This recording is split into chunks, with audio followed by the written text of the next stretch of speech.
Good morning, good afternoon, or good evening, wherever it may be across the nation or around the world. Once again, you listen to the VMware Communities Roundtable Podcast. This is podcast number 735. My name is Eric Nielsen, and with me today, I have my regular co-host, Bob Plankers. Today is Wednesday, July 30th, 2025. Bob, how you doing today?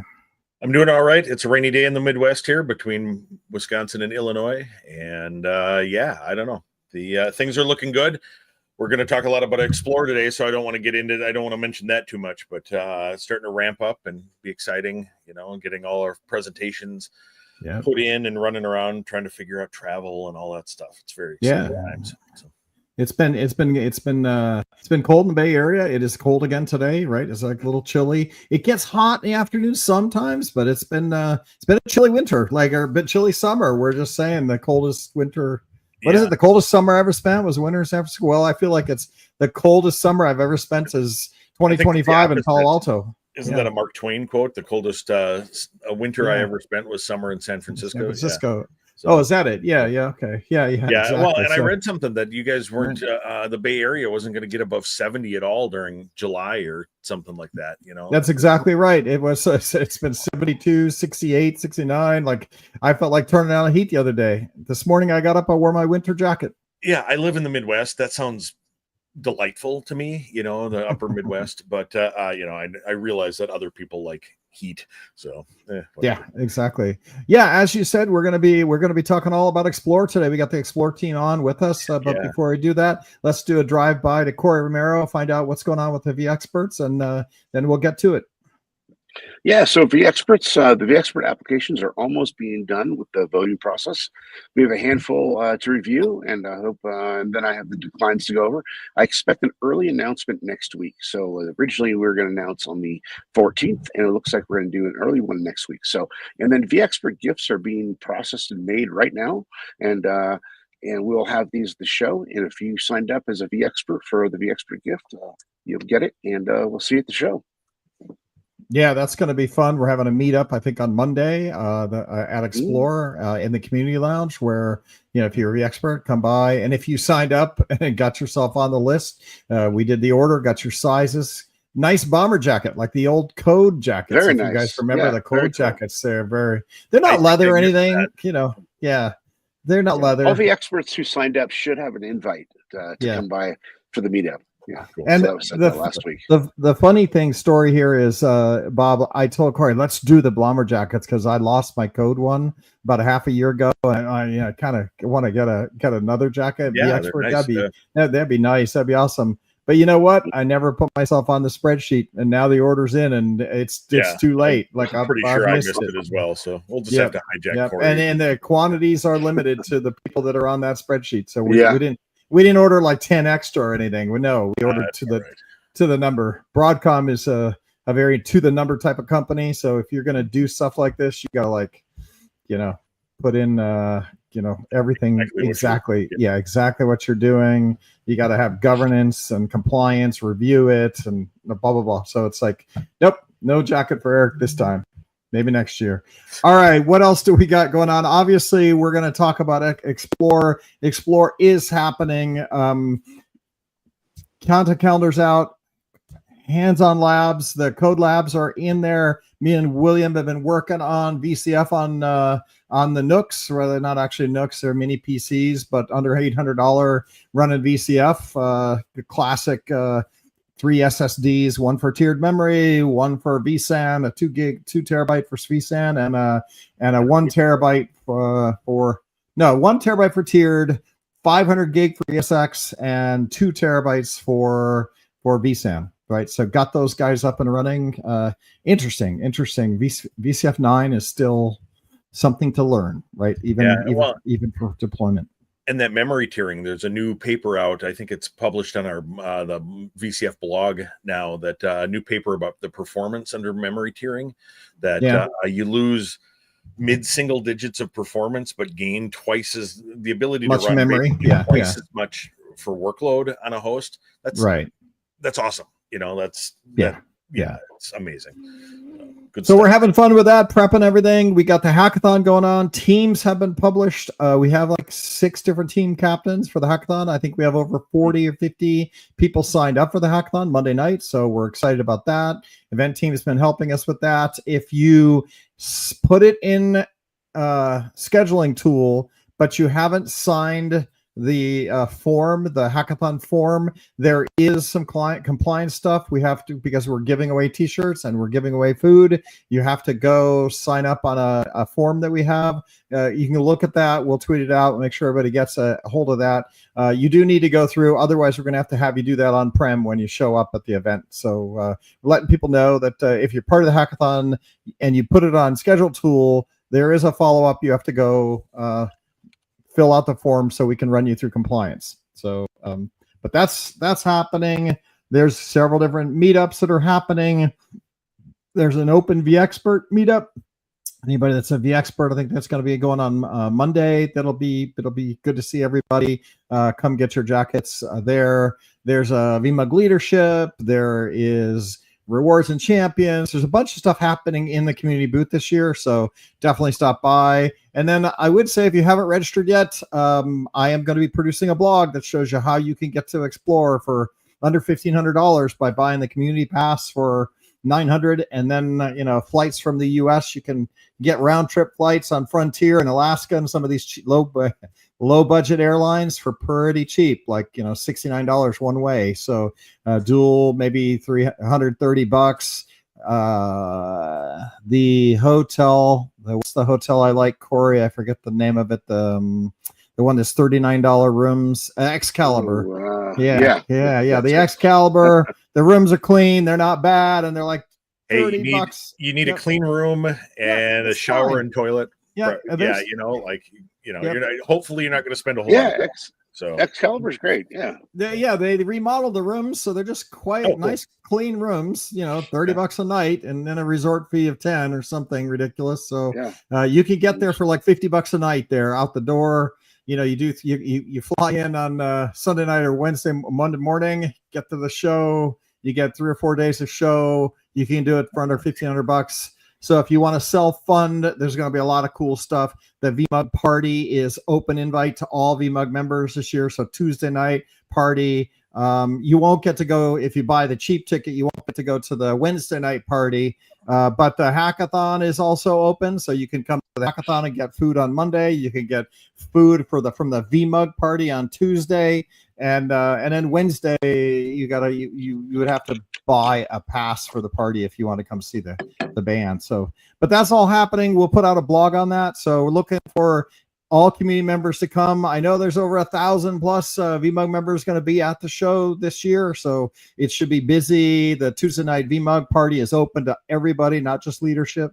So that's going to be a big event as well for all the community. So if you've been to your VMUG, your community members, come to the show. There's a lot of things happening in the community area. It's married now. But anyway, now I'm getting into Explore. Let's talk to our guests and find out what they have to say about Explore. So first off, let's just introduce our guests. We have Mary Sears and Ashley Woodbury. Ashley is global events marketing. She works on the events team. She does marketing for the events. And Mary is Explore content. So she worries about that. So for the community podcast, we'll usually just ask you, do a 2-minute elevator pitch. Who are you? How long have you been out in the industry in your career? How did you end up at VMware? How long have you been, and what do you do at VMware? So we'll start with you, Ashley, and then we'll move to Mary. Yeah, great. Thanks, Eric. Happy to be here. Thanks for inviting us. As you mentioned, my name's Ashley Woodbury. I joined VMware before it was acquired in 2020. So I started working on marketing for VMware Explore in 2022. And this will be my 4th year on the program. So my job essentially is to get the message out to the people and drive all of those value props of attending Explore into market. So if you message it, they will come. That's my mantra. That's my focus. Nice. All right. Mary, how about yourself? Also, hello, everyone. Thanks for having me as well. My name is Mary. I'm based in Washington, D.C., so on the East Coast. I joined VMware in 2018. So quite a while. I ended up here right out of school. So it's all I know, but it's been a really good journey. I've held various roles all within marketing, but had to experience a lot of different angles in the company. And most recently just joined the Explore team in the past year or so, and diving in on content. So What's the brand new and learning. what's the first Explore you went to? Ooh, good question. I believe it was in 2022. So it took a while to get that. After COVID, you missed the 2018 pre-COVID. That's why I was wondering if you got to see the show before the world changed, right? That's the way I define it, Bob. Pre-COVID and post-COVID, right? Yeah, everything pretty much, turned differently. Changed, but so I know we want to do a high level kind of like what's your vision and goals for this year. And I don't know, I know Sandra was going to try to join us, but I don't know if either one of you want to talk through that, or do we want to jump to the agenda and maybe Sandra can join us later? How do we want to move forward with regards to how do we start? I'd be interested in knowing what the goals are, like there's got to be some sort of overarching, you do something this big, there's got to be some sort of overarching North Star, right? What is that? Yeah, that's a great question. We have a few that we're really trying to drill down into for this year. Generally speaking, from the highest level perspective, we do want to think about our Broadcom corporate priorities, think about how we can talk to our IT practitioners specifically for Explore. That would be our target audience. And then double clicking into things like learning. We have our certification exams that we're really going to drive home this year. We do every year, but extra perks with things like the VCF certifications you can get on site. Hands-on labs, those are always a huge hitter and a great way for our attendees to come and get enabled and to advance their career skills and up-level those sets. And then community as well. We're really doubling down on community from an event planning perspective. And we've gotten a lot of testimonials from our explorers, and hearing them say things like the connections that they make at Explore help advance their career, expand their tech ecosystem, and in many cases, create friendships, that can last a lifetime. So needless to say, we're really happy to get to create that platform for catalyzing that sense of community at VMware Explore. And, they spoke, we listened, and we're going to continue to try to create as many opportunities for that as possible. You called them explorers. I like that. Yes. Be an attendee. You will be an explorer. That's an official term. Awesome. Yeah, I don't know how I feel about all that. Like the are we explorers or are we just IT practitioners, right? Want to do our with jobs. a new version of VCF and vSphere out, there's going to be a lot of exploring. Like when we're in between versions, the tone changes to more. It's not exploring necessarily. It's revising and best practices and things like that. But yeah, this show feels like it's going to be a lot of new stuff, what's out there in that. So that's cool. So I know in the community team, we ramp up around April, when Call for Papers actually gets started here. You got your goals. When do you guys actually start the next planning for the next year? What's that timeline look like for you guys?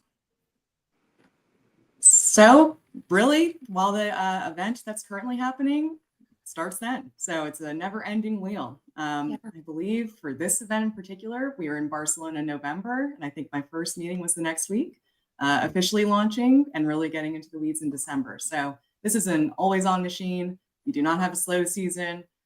We are executing. Of course, it ramps up at more times than others, but it is year-round. A lot of moving parts, a lot of coordination, but it's a wonderful, wonderful event to be able to focus on.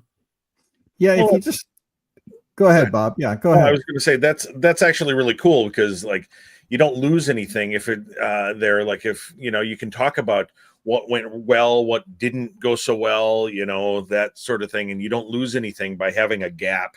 3 months, 4 months. What did people complain about? What went well? That's because you try not to change the things that are good, right?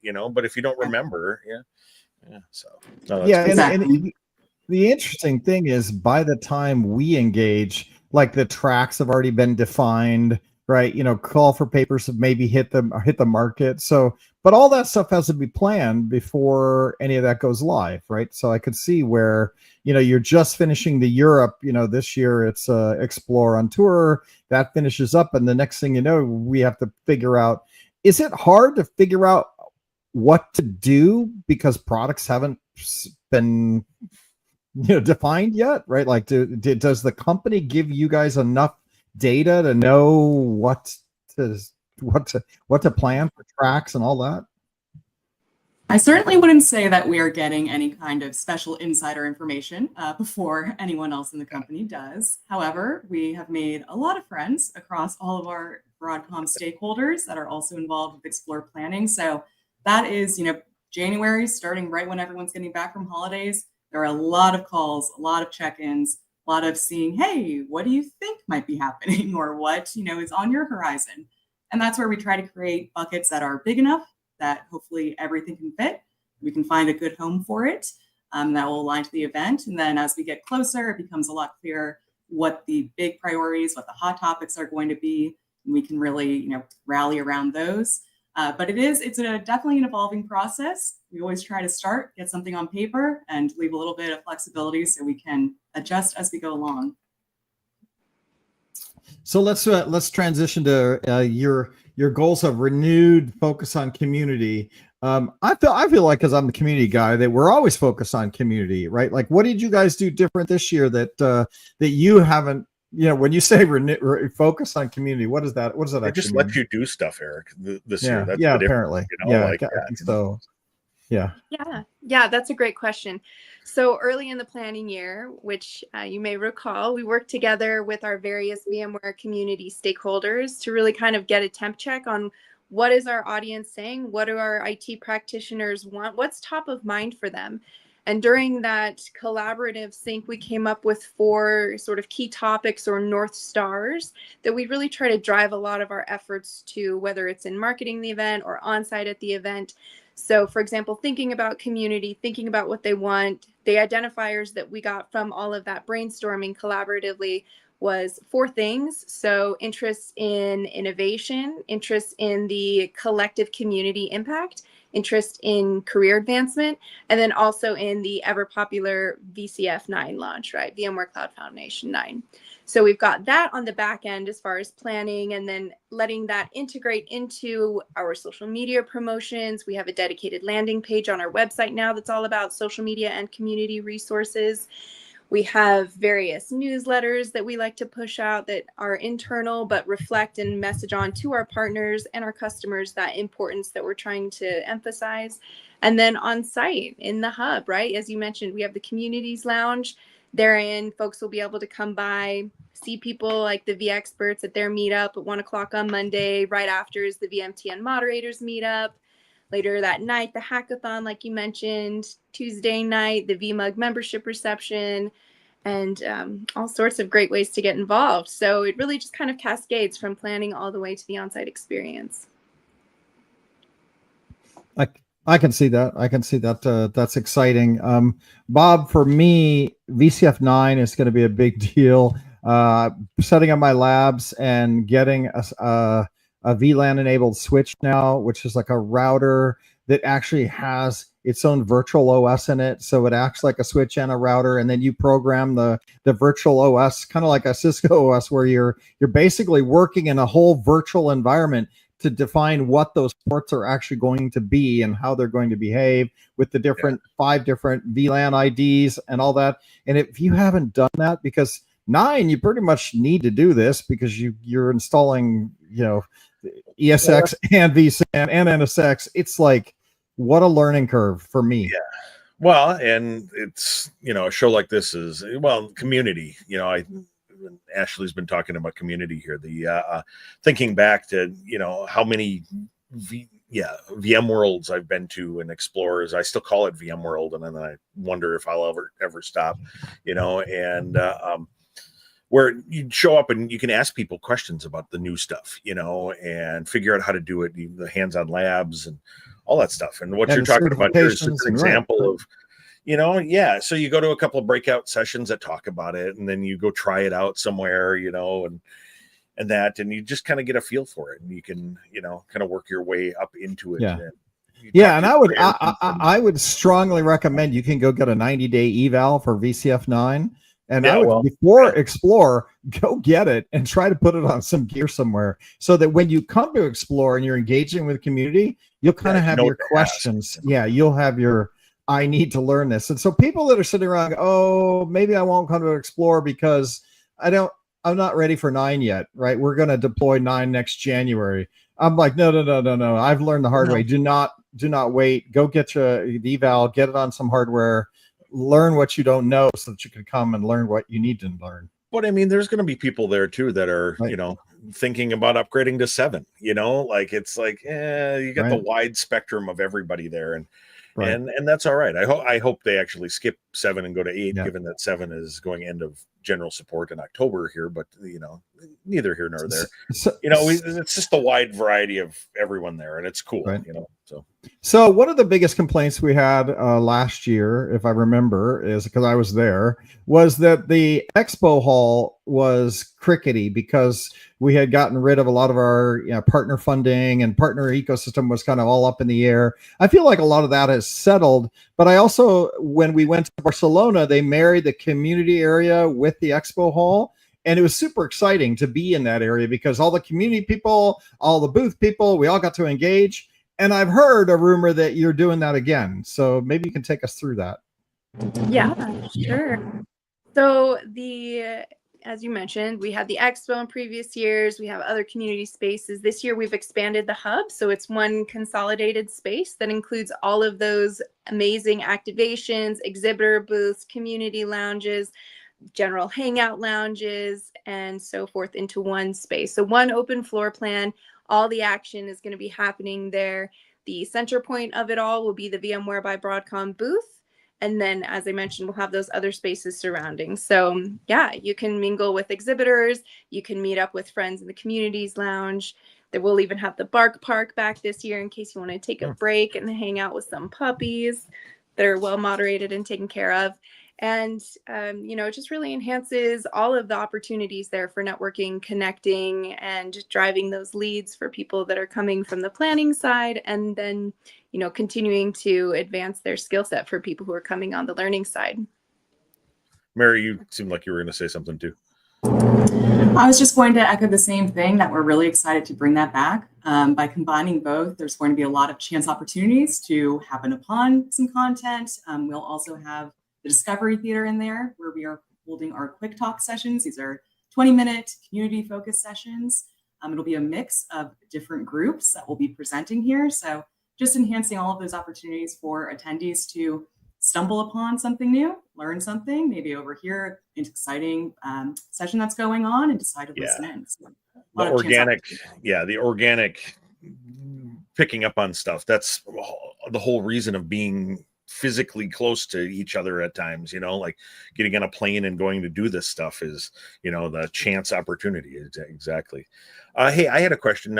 So in the past, the Hangout space has had, for keynotes and things, has had big projectors and all that stuff. Will people be able to hang out in there and watch the keynotes again, or is that getting morphed into something else this year? Not sure, actually, if you know the exact floor plan on here. Might have a surprise and delight moment. Yeah.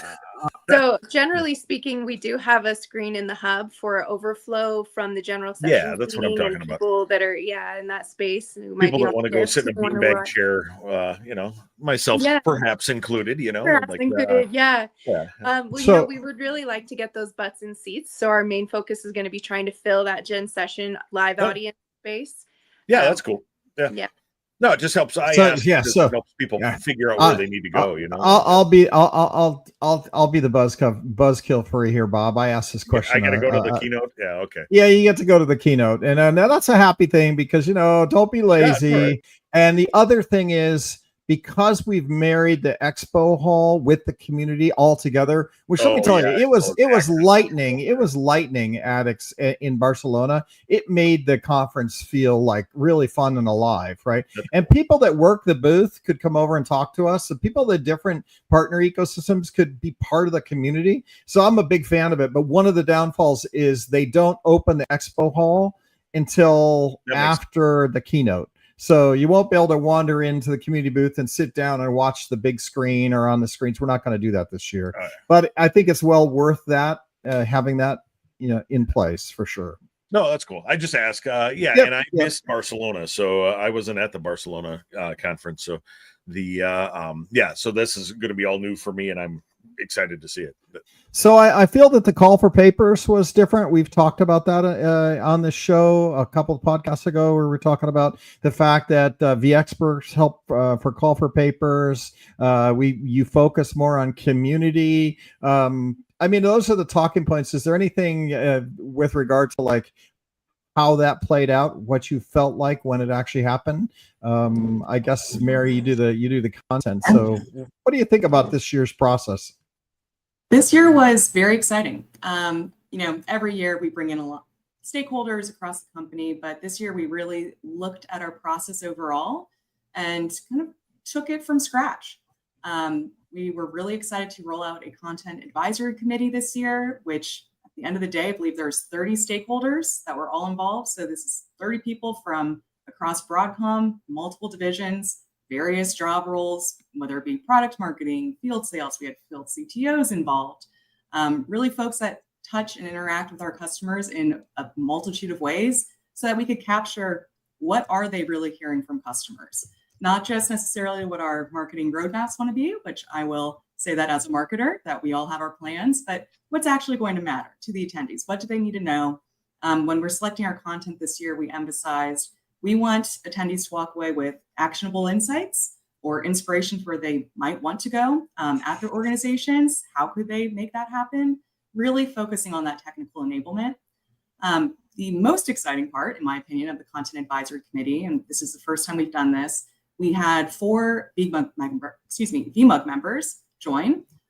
They were on the committee. They had same visibility into everything else that the Broadcom folks on the committee had. They got to review all of the call for proposals, which was huge. We are very thankful that they took on this task. It was certainly something that takes a lot of time, a lot of hours, a lot of reading. But having those 4 VMUG members join the committee and be a part of that review process was huge. We had someone that we could sanity check with, again, to have real boots on the ground. Does this resonate? Is this important? And I should mention these 4 VMUG members are chapter leaders, so very, very involved with those communities. And each of them, I want to say, have attended around 10 VMworld/Explore events. So they are veteran attendees. They know these events well. They know what works. They know what they're interested in. And they also talk to their colleagues, peers regularly. So that was massively helpful. I think it gave a lot of our Broadcom stakeholders some reality checks as to what actually is important, what do people want to hear. And it was great to have that balancing act. So that was another way to our conversation earlier, bringing community in, how can we get them involved? Ultimately, though, it was very successful. We've gotten great feedback from the advisory committee that just appreciated having that collaborative experience. Our backend system allowed people to leave comments. So maybe someone would not necessarily know why a topic might be important to a certain group, but they could read and say, oh, this is someone who works on HOLs. They think this breakout session is highly relevant based on what they're hearing from practitioners, for example. So really collaborative experience. Yeah, it felt different this year in a good way, and that was nice. As somebody who submitted 10 proposals into your systems there, I appreciate what you folks had done to revamp this whole thing. And yeah, no, and I think the word actionable is really the key one here, that people are looking for.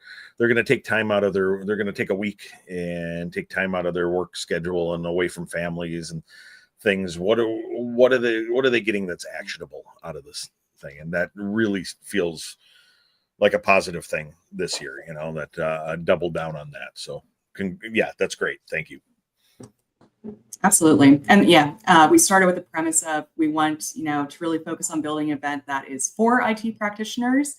And the question we wanted to answer is how can we make it by IT practitioners? So that's where we were going and sourcing different perspectives to weigh in on the session selections, session reviews, so that we can make it as balanced as possible. And again, just be representative of what we do believe attendees will want to hear. Yeah. Well, and it's nice from somebody who submits a lot of stuff. My colleagues and I, we could spin it in that we could frame what we're submitting in those terms. What's missing from the ecosystem? What do people want to hear? And one of the ththings that we talk about from time to time is the idea that, we still have a lot of new people coming into our ecosystem. What do they want to hear? A lot of the folks that have been going to 10 or more VMworlds, Explorers, whatever, they're starting to retire and, being backfilled. What do they want to hear? What do they need to know? What are they missing that, that we need to catch them up on, and so that was kind of the spin that some of my friends and I took this year, and it seems to have worked. We got a bunch of sessions going on. So, but I think the actionable side of things is true. Yeah, that's interesting, Bob. And I wonder how much of that is like topics that for new people, like I just want to understand memory management, right? Like, these things we've been living with for vSphere for a long time, performance and all the kernel scheduler and all that we've covered many times. But it's like, if you're new, you might want to come in and understand like how optimized the kernel is. It's actually as efficient or more efficient running workloads. So there's topics like that we just kind of in our own heads gloss over, right? Yeah, hardware too. We stay out of hardware because hardware is somebody else's problem, but it isn't. We've just ignored it for a long time and shuffled it off to Dell or HPE or whoever partners in that. But so John Nicholson and Dave Morera and I threw in a proposal. We called it the hardware smorgasbord. It's going to be 90 minutes of the hardware randomness. All the hardware, hardware. Like we're going to talk about power. We're going to talk about rack mounting, the rack nuts and the 19-inch racks and having band-aids on hand because you're going to cut yourself and all of that stuff, and it's going to be glorious. And we've never had something like that. So no, it's very. I want to go to that one. That will be recorded, I bet. So yeah, that's good. Yeah, I'll be busy, but doing the code lab stuff. But that's neat. So it is kind of fun to watch that. I do have to shout out before we run out of time, and I forget. Certification is going to come with your general pass now, right? And I think that's fantastic, right? Because going in and getting cert, and I got to convince my boss, or at least when I ran a data center, you have to spend money on budget, and I can convince my boss to send me to Explore, but like send me to Explore, buy me a new iPhone, get me a new Mac, and pay for my certification. Sooner or later they start demanding. It's not the budget, it's just how many times I have to go ask for something, right? So the more you can bundle into the show, right? Like I'm saying, hey, I want to go to Explore. It's going to get me my certification. I'm going to get some training. I'm going to get to HOL, and I'm going to get my cert. I'm going to come back and I'll be certified, assuming I pass, right? That's actually unique. How did you guys stumble upon that? This is a huge emphasis for this year. And really, it's coming top down. It's a priority for Broadcom overall. We want to enable our community, our customers, partners to get certified. We want them to be champions of our products and really get the most out of them. So we see Explore as a great opportunity to be able to do that. If we're already gathering people in one place, let's enable them. So we, of course, worked very closely in collaboration with the certification team. How can we do this logistically? How can we set aside actual space in the event for it? Rolling out the scheduling. There's a lot of moving parts, but I think that goes to show that this is very, very important to us as a company. And also to do this for attendees. And you, Eric, hit the nail on the head in that if folks are already traveling, if they're making an investment in this conference, let's really make it worthwhile so they walk away with something that is immediately very, very helpful for them, their career. Well, that certification, now that it's tied to access to the actual software bits and things like that too. We didn't get into the advantage tie into that, but that's part of it as well, right? You get get your home lab, $20,000 worth of VCF license if you get certified. But I think more importantly to what Mary is saying is just what I originally said, Bob. It's like, this is not your this is not your parents' vSphere. vSphere 9 is not what I was used to. Grandparents or whatever that phrase is. But I came into this and I installed vSphere 1 million times, right? I tell the joke, if I had a dime for every time I installed, ESX and set up vSphere, I would be a rich man. I'm like, well, they do pay me a lot, I guess. But now going to VCF where you do need to do NSX and you need VLANs and you need all the 5 different networks and you do need, your storage. And guess what? If vSAN messes up, those concepts need to be familiar to you. Right. So I did study for my VCF and I took all the training courses and I learned a ton. Right. And I wouldn't say I'm ready to go run VCF 9 yet. I'm still grinding through it because learning it and passing your test is step 1. Step 2 is, hands on keyboard. But I would say that VCF 9 is hard enough now, or just robust enough now. I don't want to say hard, that you do need to, taking your VCP certification is what I'd call step 1 to understand how to get to the full stack, right? Yeah. That's my, and I'm just a standard vSphere guy, right? So this is my perspective. Yeah, me too. I'm entering a lot of this world for the first time. I've I've been a VROPS RA operations guy for a long time, but all this other stuff, I'm with a lot of our customers that it's new and things. And when I took my certification exam, I passed by, a hair. I probably shouldn't say that publicly, but whatever, we're all learning. Yeah. So I think even though it's a top-down thing to have certification, I actually think it's a bottom-up thing from my perspective, because you do need to learn this, right? And it is helping everybody get there. And then I'll just throw it out again. I ask AIs, how much money extra salary do you make if you get your certification and you're in a VCF environment? And it's like on average $50K more a year for IT practitioners who are certified full stack and are getting a job managing full stack. So it's real money for people as well, right? So it's good for your career, right? Yeah. No question. To your point, Eric, about that being bundled in, if you buy the full event pass, you get everything you've come to know and love about Explore, including that certification. So looking at that VCF, it's the VCP VCF exam certification, getting that on site will really help out. And we do have tiered pricing this year in terms of 3 different pass types. So people can kind of choose their own adventure, really just get out of the event what it is that they're looking to get out of it. And you can still get that certification exam voucher even if you don't have the full event pass. So if you sign up with the Essentials Pass, which is kind of that middle tier, you can purchase the exam for $125 as an add-on. That's not bad at all. Yeah. Which still, to your point, cheaper than going and doing it somewhere else. Yeah, right. You're right there. Right. This is all about your management. How much do you have to tell your management it's going to cost, and then how much can you put in the expense report and turn in at the end, right? So you go, well, my Explorer ticket's going to cost me mid-tier price, right? But then you can always, add the party or add certification into that mix and put it on a line item on your expense report and pray, that you don't use American Express or somebody that really is hard to do that. But I think that's having options to tier the pricing like that is great, right? Because it does enable people to do that. So I've got a question about the implementation of the exams or whatever. Is it a sign up in advance thing like it was for VMUG Connect? Or can people show up? Can I show up at the door to the certification? Do I put it in schedule tool? How do I do that? Like how does that work? Yeah. So people can plan. Yeah, that's a great question. So if you have a certification exam attached to your pass type, whether you get it as an add-on or you're in the full event pass already, you will get an email and that will give you the exact number for your voucher.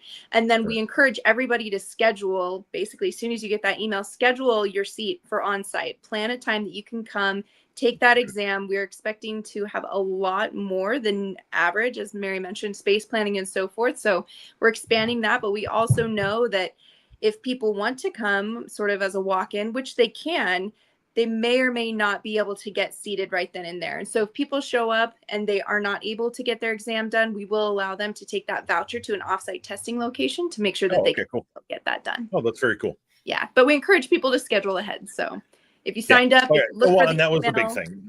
I showed up at VMware Connect and I'm like, I'm here. And they're like, you signed up, right? And I'm like, no, and so, I came back like 3 hours later or something like that. No big deal. But, it's good to know. Yeah. So sign up in advance. Use the code from your registration. Okay, cool.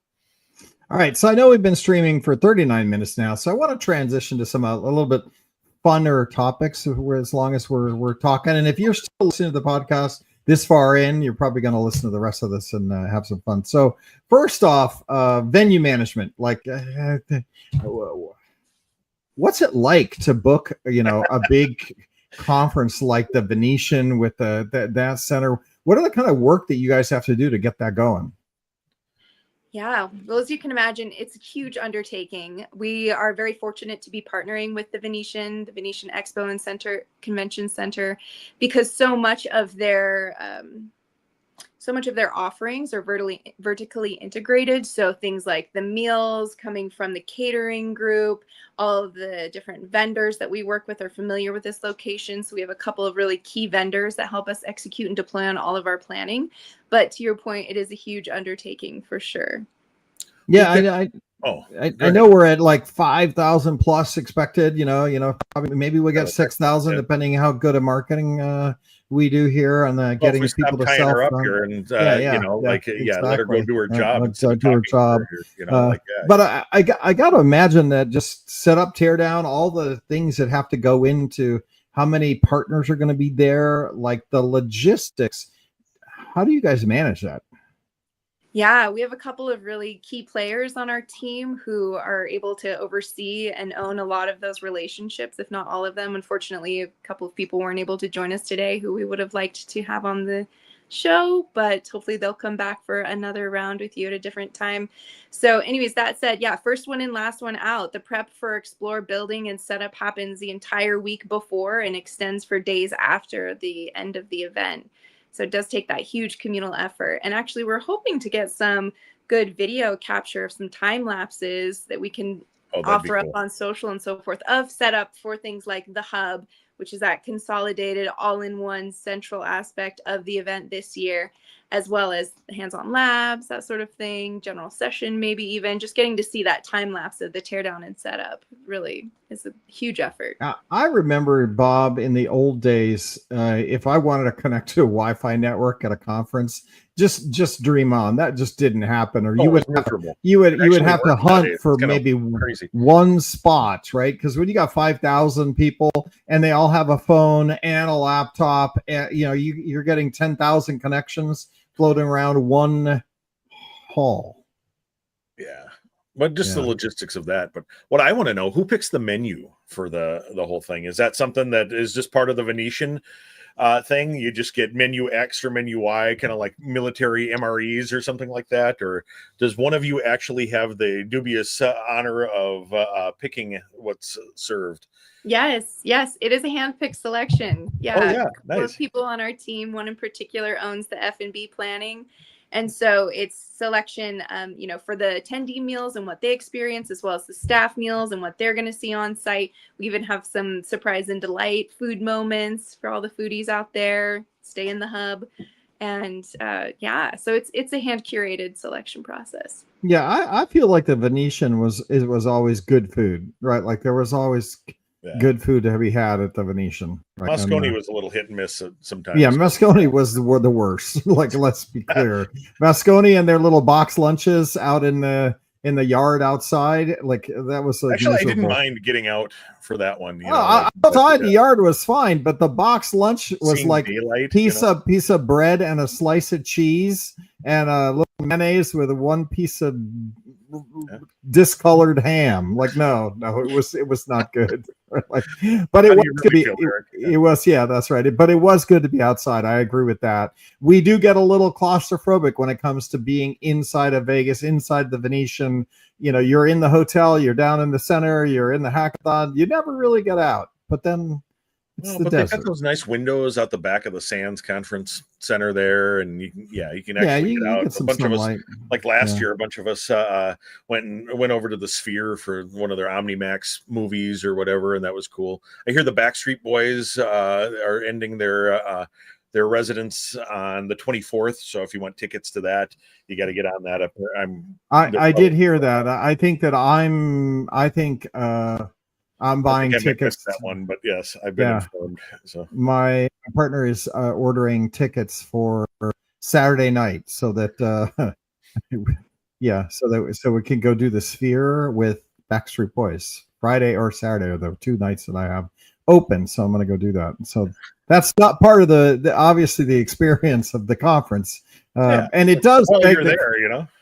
and I know you Celebrate guys. your new certification by. I know watching you the guys. I know you guys can't answer the question, but I'll ask anyway because it's on chat. Somebody. Tony is saying, "Who's the band this year? When are we going to get to announce the band? Is it going to be announced? We see the backpack now.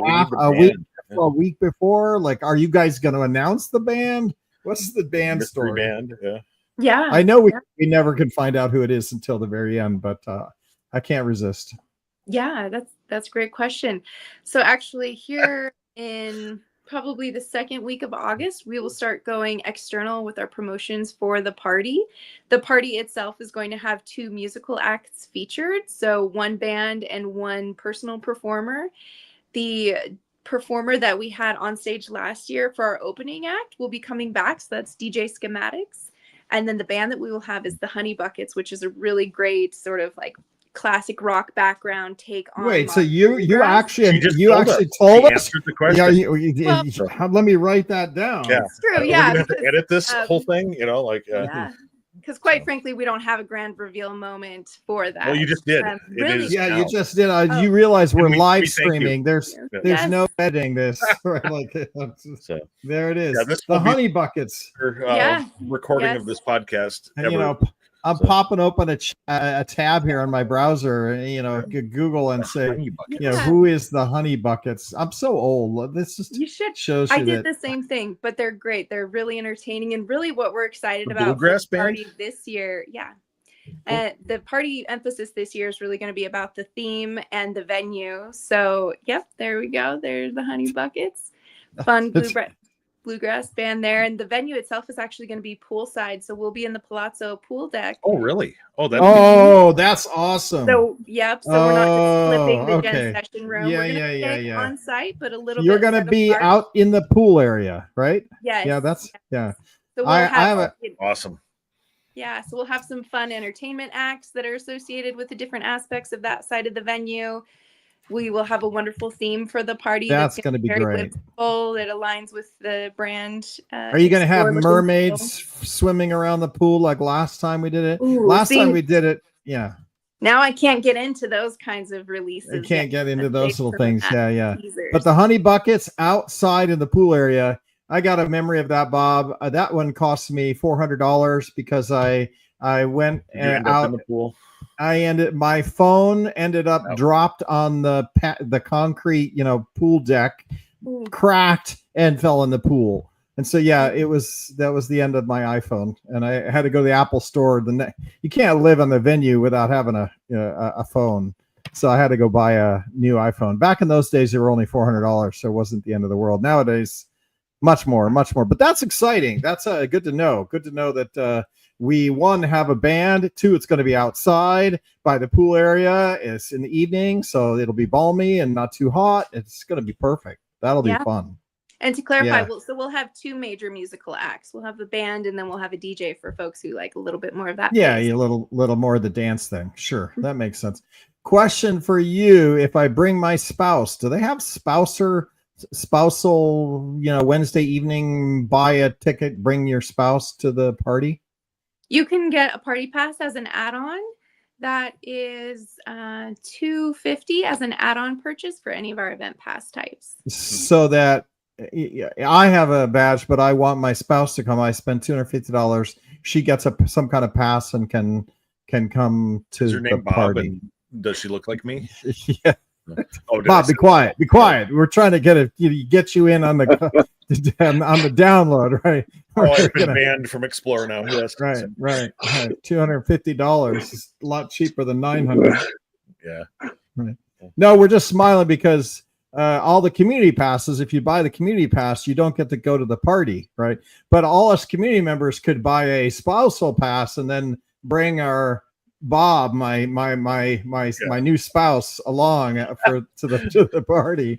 Right. I'm not doing that, and I'm not suggesting you do that. It just popped into my mind right now. But I am bringing my significant other, and I will be, and she's not going to go to the show, but maybe come to the party. So I'll get that because now that I know it's outside of the pool area, that'll be fun. Yeah, party by the water, not in the water. Right. You know how that's going to work. Yeah. So yeah, of our 3 pass types, which we've been talking about, we've got that full event pass, which is the all included. You'll definitely get into the party. Then we have the essentials pass, which is kind of geared more towards, as you mentioned, Eric, for like community folks who maybe want to have access to the hub, all of the networking, the general session, all those solid elements, minus some of the fluff like the backpack, the meals, the inclusion of the certification voucher, and the party. So those can be purchased for add-ons, the certification and the party. Right. And then we have our meetings plus pass. So that's really for folks who want to come get business done in the meeting center and also have access to the hub. That's perfect. That's going to be fun. We're running out of time, and I know you guys probably have other meetings to go to. We did get a late start, so we've been at 50 minutes. But final thoughts. What's the most rewarding aspect of putting together VMware Explore? Ashley, we'll go with you, and then we'll swing by Mary. What's rewarding about this job? And this is like your career now. You guys are event people, right? This is a whole career element. Yeah. Yeah. I really love working in this job and event planning as a whole because I am really into that final game day, so you work really, really hard. You prep, you plan, you deploy, and then when you execute, you get to that game day, you get that delayed gratification, which is so much greater sometimes than just the instant. And getting to interweave that with great people, learning more and expanding my knowledge about tech every single day, and getting to look at a beautiful brand. So the look and feel of Explore branding is just eye candy for me. So all day long, I get to look at eye candy when it comes to all of these marketing materials. And that's what I love about this job. I feel really lucky to have it. And we work with great people. That's a big one. I feel that way, kind of like this, what you're saying, the great brand and all that. For me, it's about watching VCF and vSphere being successful, right? Like as I hear it being successful and I see our sales increase, I see the ecosystem be alive and well, and I see 5,500 people coming, it's kind of rewarding to go, you know what, we're building good product, we're helping everybody do this, and it's rewarding for that, right? So yeah, it is nice feeling. Mary, what's your take on this? I have to echo, the people aspect of it is huge. There's so many folks behind the scenes that work to put this together. Being a little bit newer to this event specifically, I've done past smaller events. It is such a beast and really impressive to see how everyone works together, keeps organized, keeps on top of it, and then seeing it all unfold on site, usually seamlessly. Very, very gratifying, very satisfying.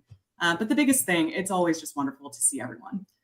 There aren't many events like this that you get to see your colleagues with Broadcom, so speaking for ourselves, but that's what you also hear from so many attendees, that a lot of people that they see year over year are just at Explore, from other companies, other walks of life, but they really come to expect to see each other then. And that's really satisfying to know that we had a hand in that we provided that opportunity, and that we're giving those moments for them to connect. And again, to echo, as you said, Eric, see how our technology is actually coming to life and how many people it impacts is a really, really cool thing to be able to have a small role in. Yeah. And on behalf of all the people you just described, we thank you. You folks are, I hate putting it this way, but often invisible. People don't know who you are, or that somebody's doing this clearly, but it's cool to actually talk with you about this, and thank you both and the rest of your team for doing this. It's and I think we don't say it enough. It's like sometimes we rag on the event people, right? We're like, oh my gosh, the food wasn't right, or I had to wait in a line. I had to wait in line, and it was a grumble because it's 5,500 people. It's a lot of work. Nothing is going to go perfect, right? But I would say thank you for creating a non-Zoom moment for all of us, right? Because we still spend a huge amount of my day on Zoom meetings, even though I go to office. In the end, almost every single one of my meetings is Zoom. I think I have 2 meetings a week that's not Zoom. And so having you guys put this together, right, allowing us to come together and just be out of the office and get to meet people and engage as a regular human again, instead of a digital representation of myself. And thanks for that. On the tech, focus on the ttech and leave a lot of our day-to-day stuff behind, as we spend a week looking at this stuff, it's wonderful. It is event planning is a lot of work. Pulling off of an event is a lot of work, but thanks for doing all that. It's great. And I will be there, and I'm excited. People ask me, are you stressed? Are you really around? I'm like, actually, I'm just buzzing with an excitement now that I haven't had in a while, because VCF9. I've got a lot of slides to work on in the next 2 weeks here, so I'm stressed. Yeah. Well, Bob, you're a procrastinator. What can we say? I am a little bit, yes. I keep changing my mind about what I want to kind of how. Trust me. Stuff, Trust me. My kickstart for my VCF9 machines got to the point where it went, your switch isn't behaving, your VLANs aren't showing up right. Right. And I'm like, okay, so from today until tonight at 11 p.m., I'm sitting at work with ChatGPT trying to figure out how to create all the necessary components in the switch. And of course, William Lamb has his working already, right? And he drops by for half an hour and says, oh yeah, I forget what I did there. I'm like, oh no. He says, but I gotta go. I'll talk to you later, because he's busy, right? Thanks. So it's very, very helpful, William. Yeah. Yes, thank you very much. Right. At some point next week, I'm just gonna drop it off at his desk and say, make it work. Make the switch work, please, because it's not. All right, with that, guys, lunchtime is over. Last final thing. V Barbecue. We live stream on youtube.com/V Barbecue. We put playlists up there. You can also follow us on iTunes, Spotify. Go give us a like or follow on YouTube, V Barbecue. And as always, we'd like to finish up with a V Barbecue report. So, Ashley, I'll ask you, if you were what kind of barbecue? What kind of barbecue do you do? Yeah. Or what would you buy? Yeah. Sure. Yeah. I'm based in Boise, Idaho. So we have a spot here called Goodwood Barbecue. I tend to like it as just sort of a default. Always into the sweet marinades and the chicken and so forth. So I guess that's what I would be. Is that the question? What kind of What do you like? What do you like to cook, or where would you go get barbecue, and where do you live? Right. So that was perfect. Maybe when we've had people tell us they don't even like barbecue, and that's valid answer. That's valid answer. Why you don't like barbecue. Yep. Mary. And then Mary. Yeah. If you were to roast something over an open flame. Well, that would be quite an experience. Certainly don't have any experience cooking barbecue, but definitely a fan. We have family in North Carolina.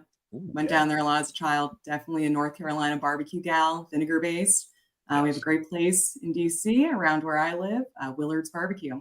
Always a good place. Always a good spot, but always North Carolina. North Carolina, to me, I always envision racks that they set, and then they have the meat on the top drip down to the meat in the middle, and then the meat drip down the meat. It's a different way to do it. Yeah, they decide what kind of meat they're going to put on which level, because the drippings of one and how they season the meat at the top will be different than the bottom, so that it all combines into like a layered barbecue, which is actually pretty interesting. Cool. Yep. Well, with that, we're done. Thank you very much, guys, for being here. Thank you both for being here. Go register for Explore. If you're in Europe, buckets tip. That's awesome. Thanks for having us. I'll try to stay out of the. Thanks. Sounds good. We'll see you all there.